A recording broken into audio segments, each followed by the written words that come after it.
Hello students, मैं हूं पंकज बत्रा और आज के इस वीडियो लेक्चर में हम जो टॉपिक सीखने वाले हैं वो है इलास्टिसिटी ऑफ डिमांड। तो लास्ट जो मैंने आपको सिखाया था वो था थ्योरी ऑफ डिमांड। तो थ्योरी ऑफ डिमांड ने सबसे मेन जो चीज सिखाई वो ये सिखाई कि एक्सटेंशन कॉन्ट्रैक्शन की प्राइस की वजह से चेंज आएगा, या तो ज्यादा की ओर या कम की ओर। डायरेक्शन तो पता चल गई कि या तो चेंज अप होता है या डाउन होता है, क्लियर। लेकिन एक्सटेंट पता नहीं चला कि कितना होता है, तो उस एक्सटेंट को, उस डिग्री को या उस रिस्पॉन्स को मेजर करने के लिए जो चीज यूज होती है उसे ही इलास्टिसिटी कहते हैं। तो इलास्टिसिटी है क्या चीज? इट इज ए मेजरमेंट, ये एक तरह का मेजरमेंट है which measure the degree of change in demand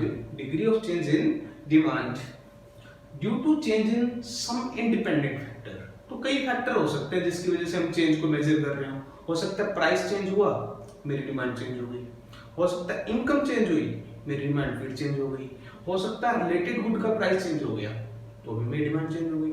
यानी कि इलास्टिसिटी के 3 टाइप होते हैं, ठीक है। तो आज जो हम सीखेंगे वो सीखेंगे प्राइस की वजह से। किसकी वजह से? प्राइस की वजह से। इनकम की वजह से जो चेंज आता है वो होता है इनकम इलास्टिसिटी ऑफ डिमांड, जो इनकम को मेजर करे, इनकम की वजह से चेंज मेजर करे। जो रिलेटेड गुड की वजह से प्राइस को मेजर करे, डिमांड को मेजर करे कि कितना चेंज है, तो उसे बोलते हैं क्रॉस इलास्टिसिटी ऑफ डिमांड। लेकिन हम कौन से वाला करने वाले हैं? प्राइस वाला। तो हमारा जो टॉपिक है वो कौन सा है? Price elasticity of demand. हमारा जो टॉपिक है वो कौन सा है? Price elasticity of demand. Clear? तो अगर हम इस टॉपिक को करना चाहते हैं तो मैं आपके सामने प्राइस इलास्टिसिटी ऑफ डिमांड को मेजर करने का फॉर्मूला बताने वाला हूं। क्लियर? तो प्राइस इलास्टिसिटी ऑफ डिमांड को मेजर करने के लिए वैसे तो कई फॉर्मूले हैं, लेकिन जो हम फॉर्मूला आज करने वाले हैं वो फॉर्मूला है इसका परसेंटेज मेथड। कौन सा मेथड? Percentage method. तो परसेंटेज मेथड के साथ साथ इसका कई बार इसको नेम दिया जाता है प्रोपोर्शनेट मेथड। क्लियर? तो जैसा कि नाम से ही पता चल रहा है कि परसेंटेज मेथड क्या है, तो परसेंटेज मेथड कुछ नहीं, बिल्कुल आसान सा है। इट इज अ रेशियो, ये एक तरह का रेशियो है between the percentage change in quantity demanded divided by percentage change in price. Like कैसे? फॉर्मूला क्या है? जो इसका मीनिंग है वही इसका फॉर्मूला है। क्लियर? कि परसेंटेज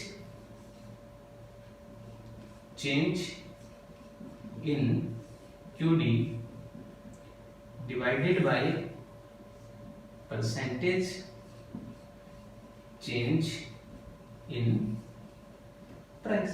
और साथ में माइनस का एक प्रीफिक्स लगाएंगे। ये इसलिए होता है because there is a negative relationship. Negative और इनवर्स मींस सेम। क्लियर? तो नेगेटिव रिलेशनशिप। तो सिंपल सी बात है, परसेंटेज कैसे निकालते होते हैं? मान लीजिए मेरे को परसेंटेज चेंज किसी चीज का निकालना हो तो मेरे को पता होना चाहिए ना कि वो चीज, मान लो कोई चीज पहले कितनी थी अब कितनी है, तो चेंज कितना हुआ। तो change divide by initial position उसकी, जो भी वो शुरू में थी वो, और मल्टीप्लाई में 100। यही होता है फॉर्मूला। तो सिंपल सी बात है। तो percentage change in quantity demanded अगर निकालता हूं मैं, तो परसेंटेज चेंज, तो चेंज इन परसेंटेज चेंज को निकालने के लिए change in quantity divided by initial quantity और मल्टीप्लाई में 100। क्लियर? सेम इसी तरह अगर मैं प्राइस का निकाल रहा होता तो चेंज इन प्राइस बाय में इनिशियल प्राइस यानी कि शुरू का, और मल्टीप्लाई में 100। तो ये फॉर्मूला हम यूज करते हैं और माइनस का प्रीफिक्स लगा देते हैं। और जैसे हम इस फॉर्मूले को थोड़ा सेट करते हैं तो फॉर्मूला आपके पास जो निकल कर आएगा वो क्या हो जाएगा? 100 से 100 आप कैंसिल कर सकते हैं, तो चेंज इन क्यू बाय में क्यू, और ये जो है ये अपर जाकर इसका रेसिप्रोकल हो जाएगा, p बाय में चेंज इन p और माइनस का प्रीफिक्स। यानी कि अगर मैं फाइनल फॉर्मूले की बात करूं तो मुझे जो फाइनल फॉर्मूला दिखाई देगा, जो याद करने के लिए यानी कि कन्वीनियंट है, हमारे लिए आसान है जो चीज, तो हम इसको इस तरह रख देते हैं। इस फॉर्मूले को प्रीफिक्स लगाना है और लिखना है change in Q, change in p और मल्टीप्लाई में P बाई Q, यानी कि ये आपका हो गया फाइनल फॉर्मूला। अब फाइनल फॉर्मूला तो समझ आ जाता है, लेकिन ये जो साइन है ये डिनोट किस चीज को करते हैं, तो ये देखिए इसको चेंज इन क्यू कहते हैं। और चेंज इन क्यू निकालने के लिए हमें क्या पता होना चाहिए कि न्यू क्वांटिटी क्या है और ओल्ड क्या है। तो न्यू क्वांटिटी के लिए जो सिंबल यूज होता है वो होता है Q1, और जो इनिशियल के लिए यूज होता है वो होता है Q। इसी तरह चेंज इन P निकालना होगा। हाँ जी, आप बताएंगे कि न्यू प्राइस माइनस में इनिशियल प्राइस, क्लियर। और P बाई Q वो सेम ही है, इनिशियल पोजीशन है फॉर्मूले में। तो सिंपल सी बात है, हम जो चीजें इंडिकेट कर रहे हैं हम इनका नेम यहाँ लिख देते हैं कि Q1 किसको इंडिकेट कर रहा है, न्यू क्वांटिटी को, और Q किसको इंडिकेट कर रहा है, इनिशियल क्वांटिटी को, और P1 किसको शो कर रहा है, न्यू प्राइस को, और P किसको शो कर रहा है, इनिशियल प्राइस को, क्लियर। बाकी सब हम इसका एक प्रैक्टिकल क्वेश्चन लेते हैं और उसमें पुट करते हैं फॉर्मूले में, और डायरेक्टली हम इसका क्या करते हैं, आंसर स्टेट करते हैं कि इलास्टिसिटी क्या आती है, इलास्टिसिटी ऑफ डिमांड हमारे पास क्या निकल कर आती है, क्लियर। तो ये बिल्कुल आसान सा क्वेश्चन था। तो इसके बाद हम इसका प्रैक्टिकल सम लेंगे। तो मैंने इलास्टिसिटी को कैलकुलेट करने के लिए एक एग्जांपल दिया आपके सामने, क्लियर। तो एग्जांपल में को क्या कह रहा है कि when the price of a good increases 50 to 60, तो मैंने आपको बता रखा है ना कि इनमें से कुछ इनिशियल होगा और कुछ न्यू होगा।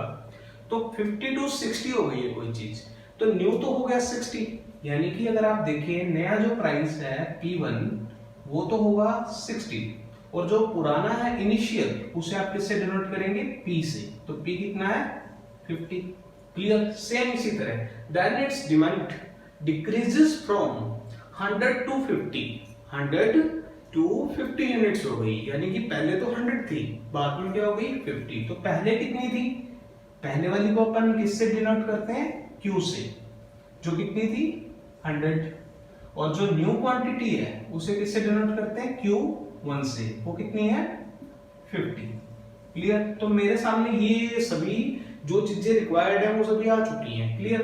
तो मैंने आपको फॉर्मूला सिखाया था, फॉर्मूला अभी बताया था कि ED is equal to minus mark लगाना है, negative sign, change in Q, change in P और P बाय Q, क्लियर। तो माइनस का जैसे नेगेटिव साइन लगा देंगे तो चेंज इन Q कितना आया, क्वांटिटी में कितना चेंज है, 50 से 100 से 50 हो गई है कोई चीज, तो 50 का चेंज है ना, तो माइनस के 50 क्योंकि कम हुई है तो नेगेटिव 50, क्लियर। और इसी तरह जो प्राइस में चेंज है 50 से 60 गया है, तो 10 रुपए का चेंज है, तो 10 रुपए प्लस का ही चेंज है, तो चेंज आप सीधा लिख सकते हैं। तो चेंज निकालने के लिए हमने फॉर्मूला लिखा था, जैसे कि चेंज क्या होता है, तो Q1 माइनस Q होता है, इसी तरह P1 माइनस P होता है। तो चेंज निकालना हम सीधा जानते ही हैं, तो साथ में प्लेस करेंगे इनिशियल प्राइस, शुरू वाला प्राइस क्या है, तो शुरू वाला प्राइस आपको सीधा सीधा यहाँ डिनोट किया था 50, और शुरू वाली क्वांटिटी क्या है, जो शुरू में क्वांटिटी थी, तो शुरू में क्वांटिटी कितनी है 100, तो आपने ये जैसे कि यहाँ पुट कर दिया, clear.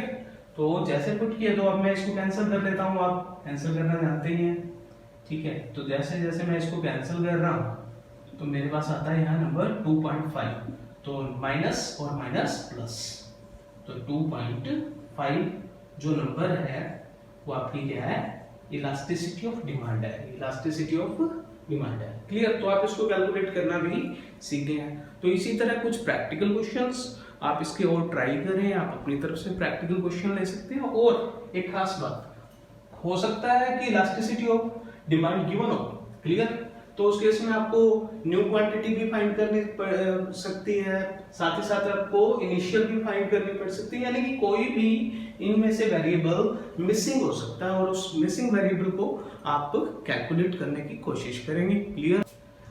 Price elasticity of demand, तो प्राइस इलास्टिसिटी ऑफ डिमांड में हम इलास्टिसिटी निकालना तो सीख ही गए थे कि इलास्टिसिटी का एक फॉर्मूला होता है जो क्या बताता है कि percentage change in quantity demanded divided by percentage change in price, और नेगेटिव रिलेशनशिप के लिए प्रीफिक्स लगता है।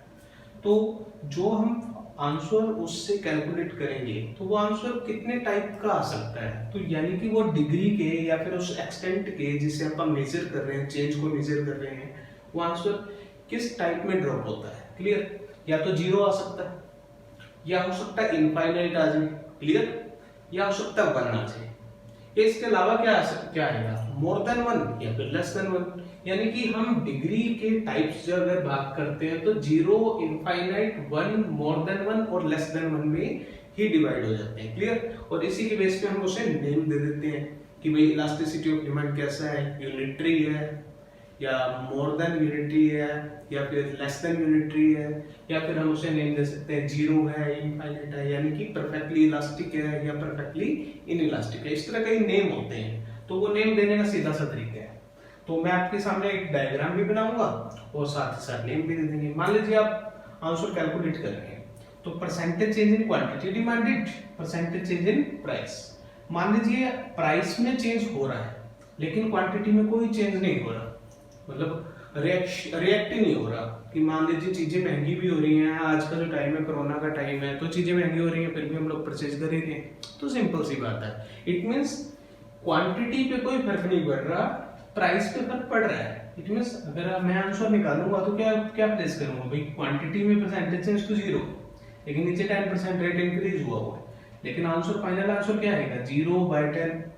सिंपल सी बात है, आप इसको बीच में 0 नंबर है ना, तो आप इसको जैसे ही सॉल्व करेंगे तो आंसर आपका 0 आने वाला है। क्लियर? जब आंसर 0 आता है तो डायग्राम देखो कैसा बनता है, तो सिंपल सी बात है, मैंने क्या कहा प्राइस में तो चेंज हो रहा है, मान लीजिए पहले ये था बाद में ये हो गया, लेकिन क्वांटिटी है ना मेरी वो फिक्स है, मैंने ना क्वांटिटी कम की ना ज्यादा की। क्लियर? सिंपल सी बात है।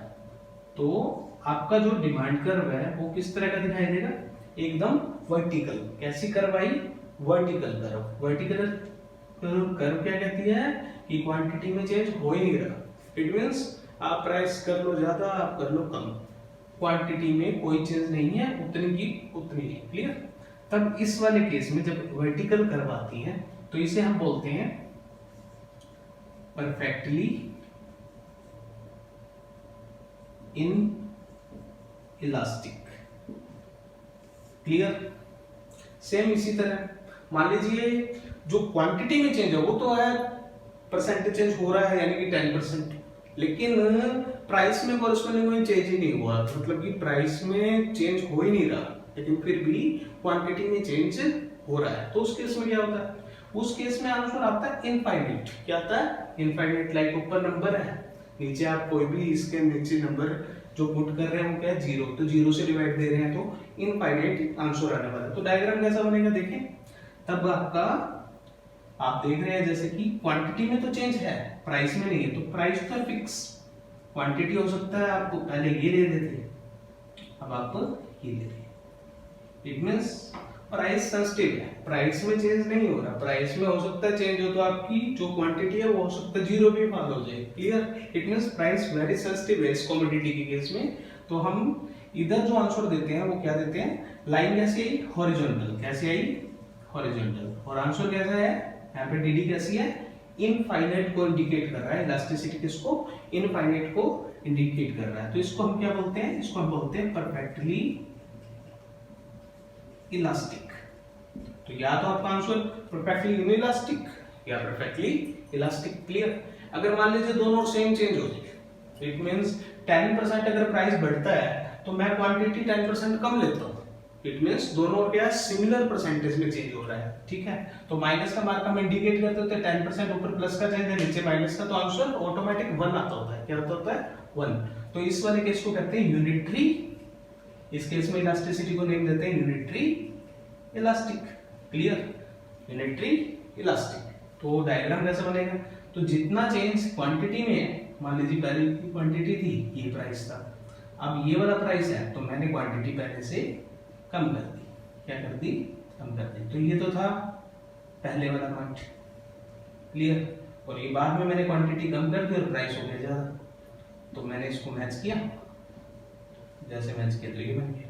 तो जैसे ही आप इनको मिलाओगे तो ये जो चीज़ शो होगी इधर, इस वक्त ये थोड़ी सी कर्व ऐसे बनी है, तो यहाँ पर आप लिखेंगे ईडी कैसा है 1 है, कैसा है 1 है। अगले वाला एग्जांपल आप ऑटोमेटिक खुद भी कर सकते हैं भाई। कैसे, मैं अगले वाले को समझाने के लिए जो इससे आगे से जा रहा हूँ मोर देन 1 या लेस देन 1 को, तो मैं इन्हीं में से इसको रब कर लेते हैं, ये दोनों को रब कर लेते हैं और इसके कोरस्पॉन्डिंग उसको सीखते हैं। क्लियर? तो लाइक सेम वही ईडी ऊपर percentage change in QD, percentage change in price, और इस बार क्या होना चाहिए आंसर मोर देन 1 आना चाहिए। तो सिंपल सी बात है, क्वांटिटी में जो चेंज है वो है 20% का, और जो प्राइस में चेंज है वो है माइनस के 10%। नीचे एक साइड नेगेटिव और एक साइड पॉजिटिव, और माइनस का प्रीफिक्स आपने लगा ही लेना है। तो ऑटोमेटिक आंसर कितना आने वाला है इस बार, आप इसको कैंसिल करेंगे तो आंसर डबल आने वाला है, तो आंसर आ गया 2। तो 2 किस में जाएगा, मोर देन 1 में, लेस देन 1? ऑब्वियस सी बात है, मोर देन 1 में ये आंसर क्या है, मोर देन 1। तो इस वाले को नेम क्या देते हैं, जैसे उसको यूनिटरी इलास्टिक दिया तो इसे हम कहते हैं मोर इलास्टिक। आप इसे मोर देन यूनिटरी भी कह सकते हैं, मोर इलास्टिक भी कह सकते हैं। क्लियर? तो इसका डायग्राम कैसा बनेगा, तो सिंपल सी बात है ऑब्वियस सी बात कि जो प्राइस है, प्राइस में हमने एक इनिशियल प्राइस ले लेना है और एक क्वांटिटी। पहले तो ये इंडिकेट कर लिया करो कि ये थी पिछली सिचुएशन सर। क्लियर? और इस पर जो प्राइस में जो चेंज हुआ है वो है माइनस का 10%, पहले से थोड़ा सा कम हुआ है, तो ये मैंने मान लीजिए ये 10% है। क्लियर? और क्वांटिटी में डबल चेंज, तो क्वांटिटी पहले से ज्यादा हो गई, वो भी कैसे, इस चेंज से डबल। तो मान लीजिए ये इतना है तो इसको इतना ले लो। क्लियर? Q1, तो मैंने जैसे इंडिकेट किया तो पॉइंट यहां आएगा आगे। तो इस पर कर्व देखो कैसे है, कर्व फ्लैट है, फ्लैट, थोड़ा सा फ्लैटर हो गया है। ठीक है, तैरता हुआ कर्व दिख रहा है आपको। इट मींस क्वांटिटी का चेंज ज्यादा है, प्राइस का कम है। इट मींस इसका जो आंसर आएगा ये कौन सी कर्व है, मोर इलास्टिक कर्व है। कैसी है, मोर इलास्टिक। सेम इसी तरह अगर आपको लेस इलास्टिक बनानी हो तो हम चेंज करते हैं इस बार इसमें। क्लियर? तो हम इसको हटा देते हैं और इसको किस में कन्वर्ट कर लेते हैं, इसको हम कन्वर्ट करते हैं लेस इलास्टिक में, इसमें लेस इलास्टिक में। क्लियर? तो लेस इलास्टिक आंसर कब आएगा, जब आंसर 1 से कम आए।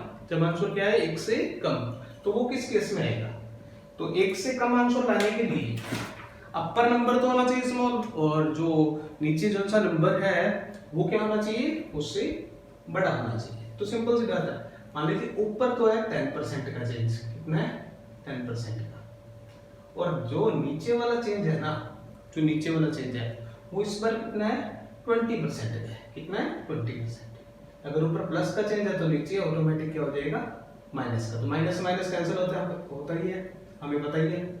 तो 10/20 को आपने सीधा डिवाइड देना है, तो आपके पास आंसर क्या दिखने वाला है, यहाँ पे, यहाँ पर आपको आंसर जो दिखाई देगा वो क्या होगा, 0.5 होगा। वो क्या होगा 0.5। तो ये आ गया मेरा आंसर 0.5। तो नेम क्या देते होते हैं इसको, तो आप सभी इसका नेम देना जानते हैं। इसका नेम क्या देते होते हैं, इसका नेम देते होते हैं लेस इलास्टिक, उसका मोर इलास्टिक। तो ये 1 से कम है, 1 से कम, तो इसका नेम आएगा लेस इलास्टिक। ठीक है, तो डायग्राम आपने खुद बना सकते हैं। यहां लेंगे प्राइस और यहां लेंगे आप क्वांटिटी। क्लियर? और इंडिकेट करेंगे क्या कि सर प्राइस में तो ज्यादा चेंज दिखना चाहिए, तो मैंने प्राइस 1 ले ली यहां और उसमें 20% चेंज, तो 1 ले ली यहां पे। ये था मेरा प्रीवियस प्राइस और ये मान लो ये है मेरी प्रीवियस क्वांटिटी। तो ये हो गया मेरा पहला पॉइंट। क्लियर?